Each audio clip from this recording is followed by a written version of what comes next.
Hello everyone and welcome to another Digimon video. This time I'm going to be answering the question of, are the Digimon color releases worth the price?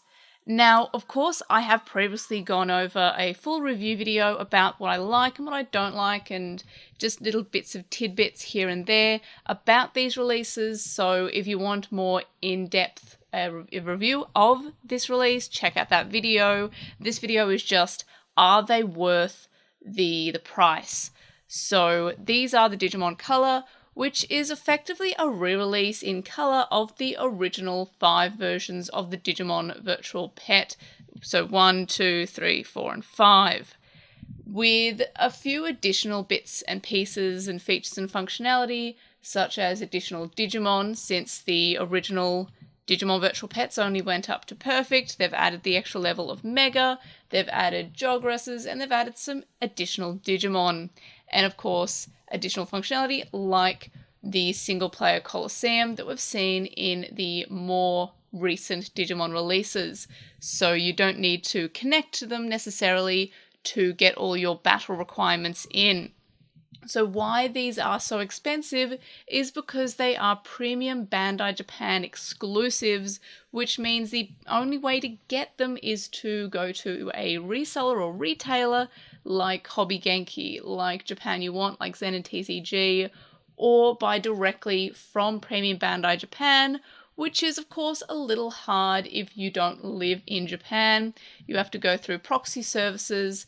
However, more recently, and as of recording this, Premium Bandai Japan has actually started to crack down on proxy services buying from them. I hear it's still possible, but that could change if they're starting to crack down even more on those proxy services buying from them. So this video is not sponsored. The retailers and resellers that I've mentioned are ones that I've used and that have been recommended by other people as well.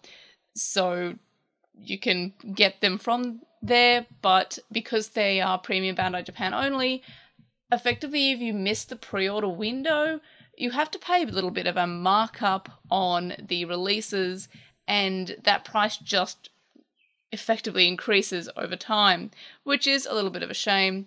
However, I'm saying all this as of recording this. Obviously, I can't tell the future, so if these got an international retail release, we would of course see the price drop if they enter a retail market and international market.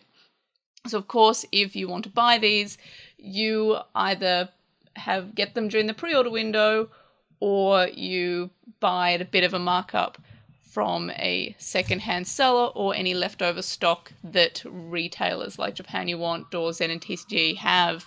So that's the first big issue, is the price is not particularly friendly. And you're at basically, again, if you miss the pre-order window, you're at the mercy of whatever people want to charge for them, which is a bit of a shame. But in terms of their functionality, I do really like a lot of the additional features that they've included on these releases. So you can see that I've got a sleeping Digimon at the moment, and I've got it on mute because I actually don't like how loud these releases are. I don't know why they are as loud as they are. So let's turn that light on, and we have a sleeping Garurumon. So let's change the time, but when I change the time, I'm going to set it to nighttime because I really like how the background changes depending on the time of day. I'm not sure how well that's showing up because my camera's deciding to not do super well with the screens on the colors. Maybe I'll increase the brightness. So let's do that. Yeah, there we are. Did that change anything? I feel like that's better. So you can increase the brightness, which is pretty decent. I didn't actually save the brightness change, of course. There we are. And you can also change the sound and check the battery level from here as well. And it's on. You can't actually change. That's funny. I never realized that. You can't actually take it off mute from that menu, which is surprising. So you actually have to go back and mute it. I never realized that. That is funny. So you can't mute it from this screen. You can just choose between 2 different volumes. which are both fairly ear-piercing, by the way. So yes, I do like how that background changes depending on the time of day. I think that's probably my favorite functionality from it. So it goes to daytime. There's also a sort of twilight dusk one as well, which is something, yeah, I'm a really big fan of that.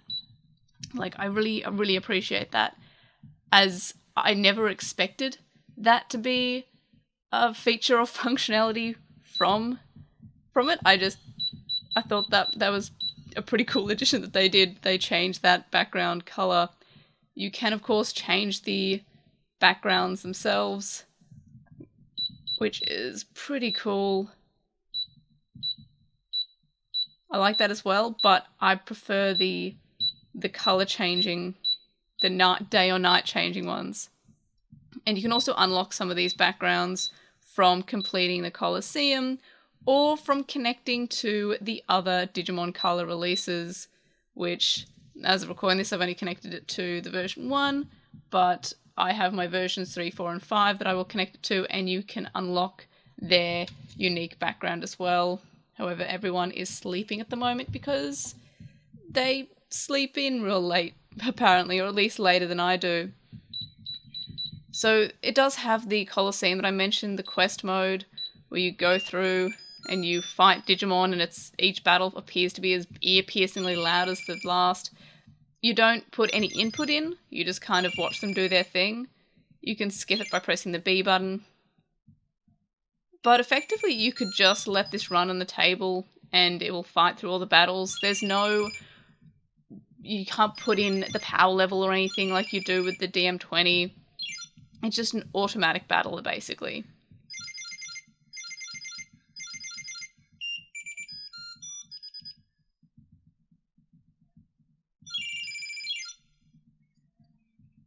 And effectively the Colosseum, while fairly short, it only has a few different levels. You do unlock things. It's not like I think the DM20 and DMX are like 20 levels. This one is just 7. No, it's 8, sorry. It's got a special one as well. So there is that. It feels like the Colosseum mode is quicker than the other modern releases, that being the DM20 and the DMX. But of course, this one's in color. I do like the color though, and I really love the fact that the background changes. That is, no joke, no exaggeration, my favorite feature from the DM color. But other than that, and the fact that it charges with USB-C, which is pretty cool considering everything seems to charge by USB-C, so you don't have to bring a billion cables around. It's just very convenient. But yeah, other than that, it's not too different from the other Digimon virtual pets that you can buy. You could pick up a DM20, and a lot of people don't particularly like the DM20, but I do. You can pick that up for fairly cheap. Even in Australia, I feel like you can get one easily for $20 at least. They're fairly cheap and easy to find. But this has colour. So it depends on how much you like colour.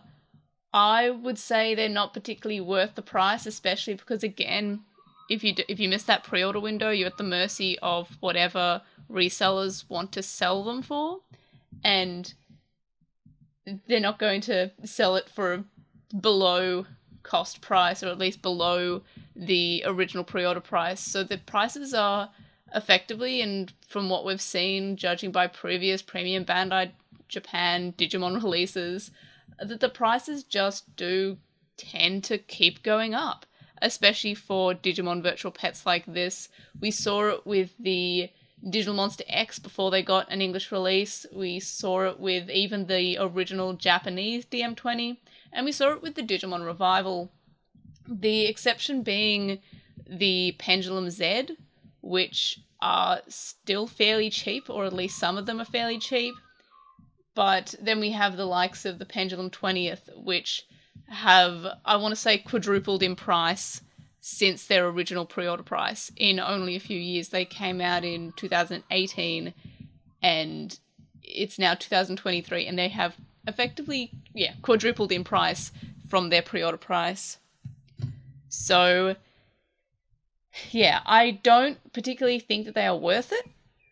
However, if you want a Digimon color, get it during the pre-order window. If it's not the pre-order window, they are just going to be pretty unfun prices, and I don't recommend getting them for that because they're fun, but it's not too different from the gameplay that you can get from the DM20 and the DMX. Like, if you want something with more functionality, I'd definitely recommend a DMX over this.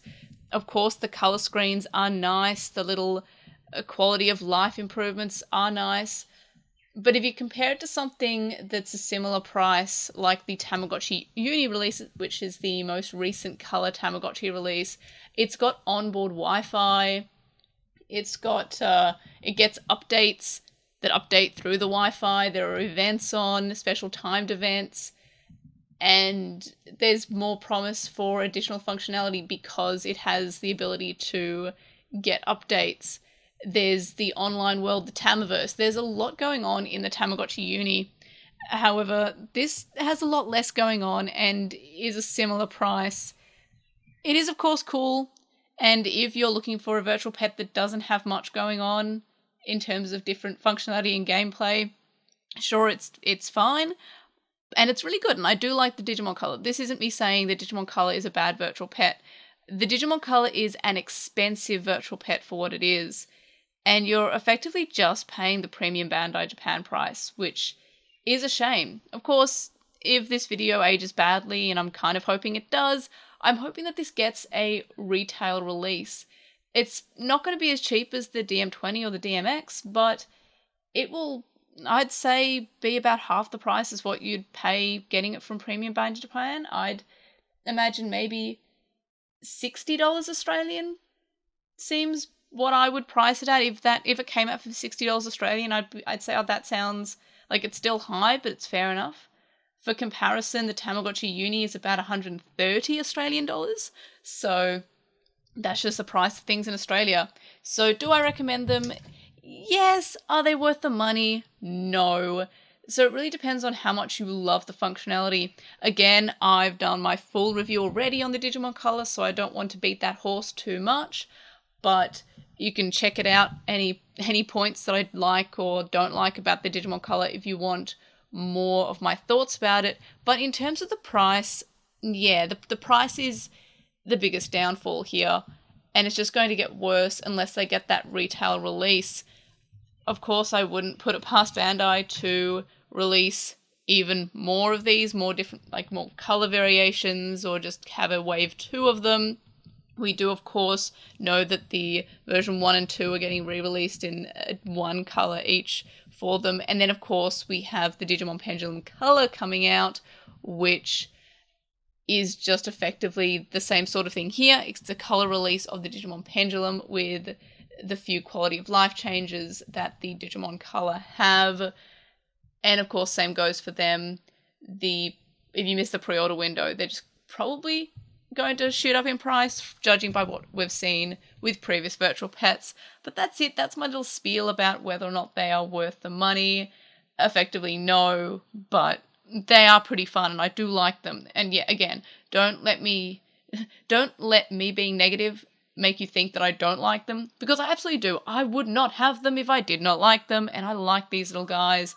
But the price though.